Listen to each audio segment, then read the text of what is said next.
नमस्कार दोस्तों, स्वागत है आपका स्टोरी चेंज लाइफ चैनल पर, जहां हर कहानी एक नई जीवन में बदल सकती है।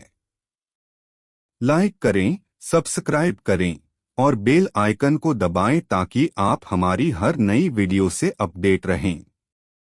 कहानी इस प्रकार है कि एक समय की बात है। राजा कृष्णदेव राय विजयनगर में दरबार लगाकर बैठे थे। उसी समय दरबार में एक सुंदर महिला एक बक्सा लेकर आई। उस बक्से में एक मखमली साड़ी थी, जिसे निकालकर वह दरबार में राजा और सभी दरबारियों को दिखाने लगी।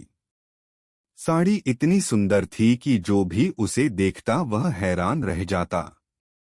महिला ने राजा से कहा कि वह ऐसी ही सुंदर साड़ी बनाती है। उसके पास कुछ कारीगर हैं जो अपनी गुप्त कलाओं से इस साड़ी की बुनाई करते हैं।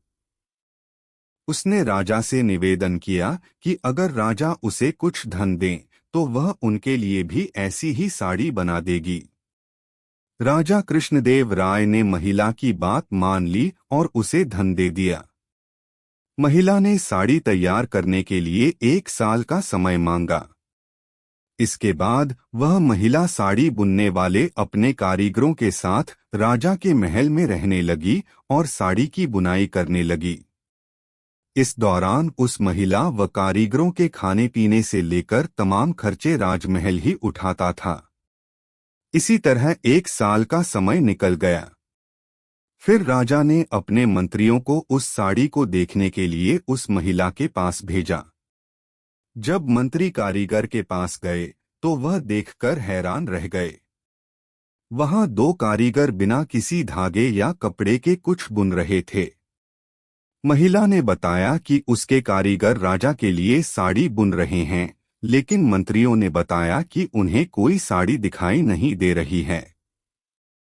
इस पर उस महिला ने कहा कि यह साड़ी सिर्फ वही लोग देख सकते हैं जिनका मन साफ हो और जीवन में उन्होंने कोई पाप न किया हो। महिला की यह बात सुनकर राजा के मंत्री परेशान हो गए।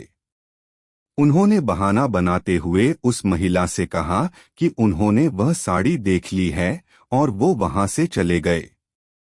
राजा के पास वापस आकर उन्होंने कहा कि वह साड़ी बहुत ही सुंदर है। राजा इस बात से काफी खुश हुए।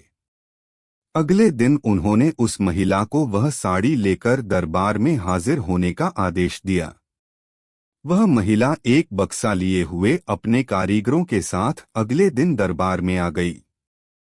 उसने दरबार में बक्सा खोला और सबको साड़ी दिखाने लगी।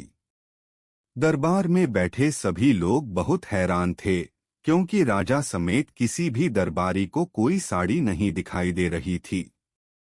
यह देखकर तेनालीराम ने राजा के कान में कहा कि उस महिला ने झूठ बोला है। वह सभी को बेवकूफ बना रही है।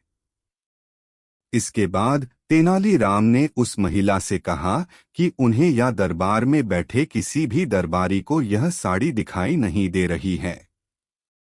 तेनालीराम की यह बात सुनकर महिला ने कहा कि यह साड़ी सिर्फ उसी को दिखाई देगी जिसका मन साफ होगा और उसने कोई पाप न किया हो।